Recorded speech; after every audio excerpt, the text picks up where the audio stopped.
do, y'all? Welcome back to the channel, family. We back with another mukbang, and today's mukbang is Shake Shack. This is Raymond's first time having Shake Shack, but my maybe third, fourth. So I have a Shake Shack. I think it's called a Shake Shack burger. No, it's called a Shack burger. So it comes with lettuce and tomatoes and cheese. And I have fries. Yeah, it's my first time having it, and she didn't... Can I say what drink I got? Oh, I'm sorry. Dang. Go ahead. Dang. And I got a cherry blossom lemonade. I also have a cherry blossom lemonade. He be jocking, y'all. I got the fries as well. And I have a cheeseburger. Now my baby, she put me up. She said this is good. So I'm looking forward to this because I've never had it before. Only thing I didn't ask them to do what I normally do is ask them to make sure my burger is well done. So yeah. I hope my burger is well done. Yeah, I agree. Got some little ketchup over here. Go ahead and give it a try. Smash the like button for him trying it. Okay. Listen, when I first had it, it was bomb to me. If you haven't tried it, go and try it. We went to the one downtown Detroit, but they got like a few other ones here in Michigan. Only like 2 other ones. I think one is in Auburn Hills and one is in Troy. I think it's only 3. Yeah, it's pretty good. I got a milkshake before. That milkshake's good too. Oh, see, I didn't even know they had milkshakes. You want something special? They got milkshakes and malts. Do you know what's the difference between malts and milkshakes? No. And at first I'm like, what the hell is a malt? Yeah, so we've been talking about relationship things, just certain relationship topics and issues, good things that happen in relationships. We've been having some pretty interesting conversation. One of the things, I wanted to ask my baby was, do you think a person can come back from being damaged once they're damaged in the relationship? I think it's like, well, you know what? I think it depends on what's the damage, like the level of the damage. That's what I think. So if it wasn't maybe that bad, then I think you can bounce back from it. But if it was probably bad, or you know what? I think if a person constantly got damaged over and over and over and over, it'd probably be harder to bounce back versus if you only got damaged one time, maybe. Yeah, I think if you keep it 100 with yourself, like something is good. Good for this weekend too, because I have. Okay, something that takes you 3 weeks to get over might take me 6 months, a year to get over. And I think me a week. And I think with that, it's just a matter of being honest with yourself. You know what I'm saying? Before you get back out there, get back on the horse, whatever you want to call it, you should be honest with yourself. As far as the level, like she said, of damage that you have. And what's crazy is, some people don't even know they be damaged. They don't know. They think it's normal. Like, oh, I don't need no man. No, I think it's you damaged, and you're in denial about being damaged. Or they're confused, man. Don't know what they want. Yeah, to the point where 1 minute they want a relationship, the next minute they want to be single. They ain't worried about no relationship. Then they see us together having a good time, laughing, giggling, hugging, then they, I wish I had a man, or,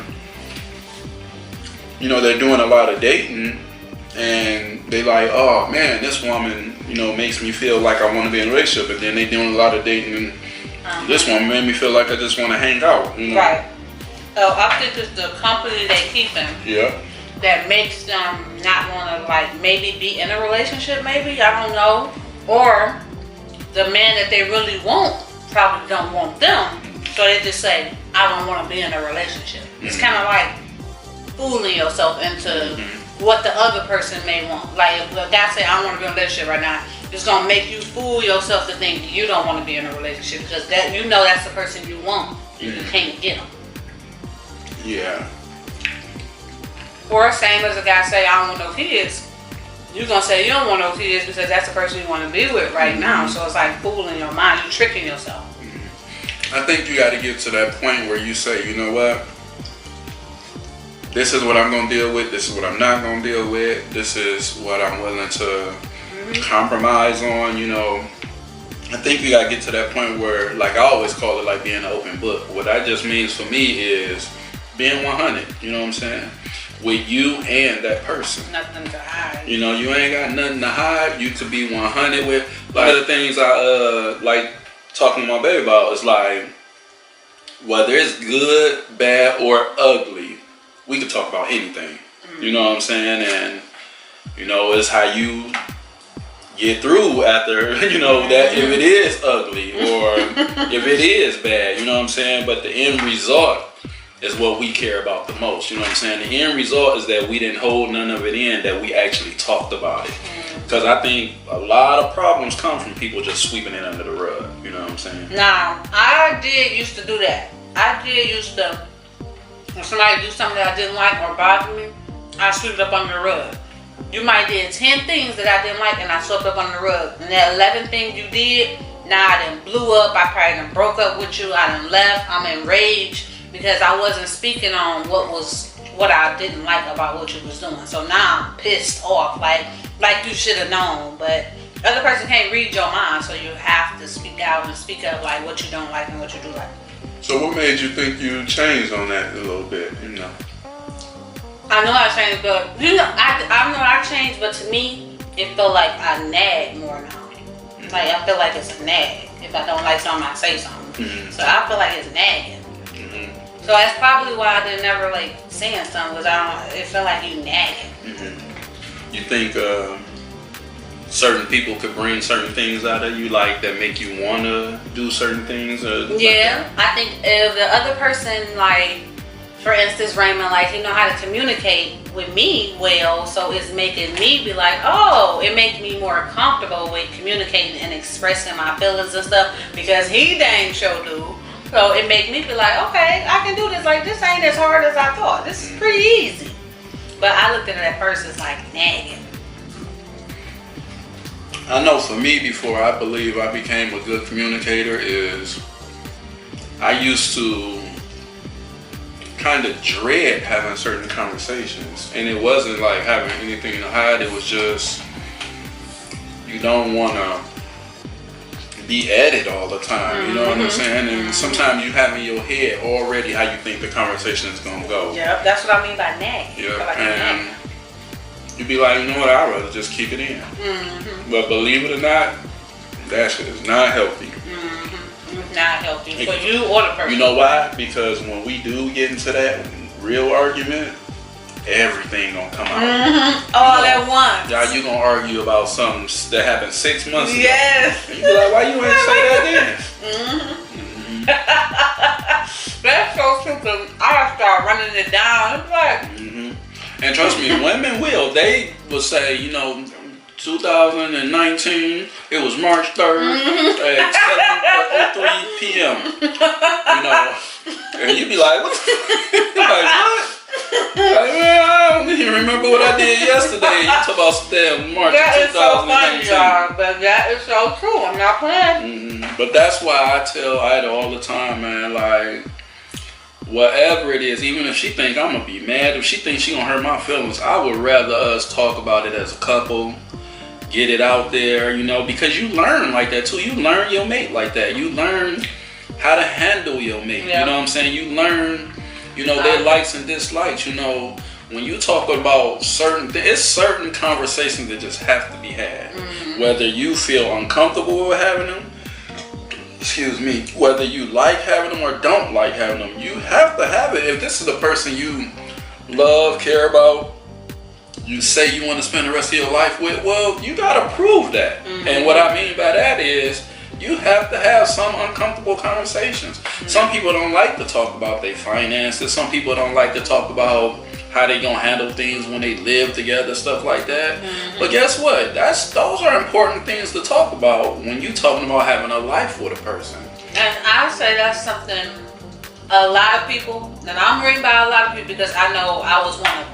I never discussed no rundown with nobody when we was moving in together. Never discussed this gonna be handled this way, this gonna be handled this way. What do you like to do when you need space, or what do you like to do when you irritate? Like, none of that was never ever discussed before I moved in with somebody. And I think that's good to do. Yeah. But you kind of never really think about that part. Yeah, and for me, it was like the completely opposite. It was like, this is something we have to discuss before we do those things, because it's very important. Like, here's the thing, like, I love this woman to death. I want to marry this woman. I want this to be forever. So how does that look? That the woman I'm gonna spend the rest of my life with, I can't even talk to her about stuff like that. It kind of don't make sense when you say it out loud. You know what I'm saying? Like, we say all those good things, like, oh, I want you to be my best friend, and I want to wake up to you every day for the rest of my life. I want to do this with you, do that with you. As long as we don't talk about how we want to handle this. As long as we don't talk about that. You know what I'm saying? I'm going to tell y'all one thing she was right about. This is good. Like, I ate all of my burger and got some fries left. I even got full. You know what? I had a slushie before that, so I'm gonna eat around this part. But I didn't introduce you to a new spot. Yeah, it was tight. And I've seen that place downtown before, and I never thought to, go in there and check it out. These out of town. Is these out of town? Because I don't know. I just know they're here. I don't know. Y'all already know, man. Any comments y'all got about this, man, please comment. And y'all know Ida, man, she gonna answer. And we know he is too. Yeah, I will too. No, I'm just playing. I'm messing with you. That was a little insider. Yeah, but she, she will get back with you. You know what I'm saying? She'll respond. So feel free to comment anything, relationship-wise, whatever. And smash that like button. Yeah. Don't forget to click the subscribe button. Do not forget to click the subscribe button. Right. And make sure you ring that bell. But for now, we're out. Peace.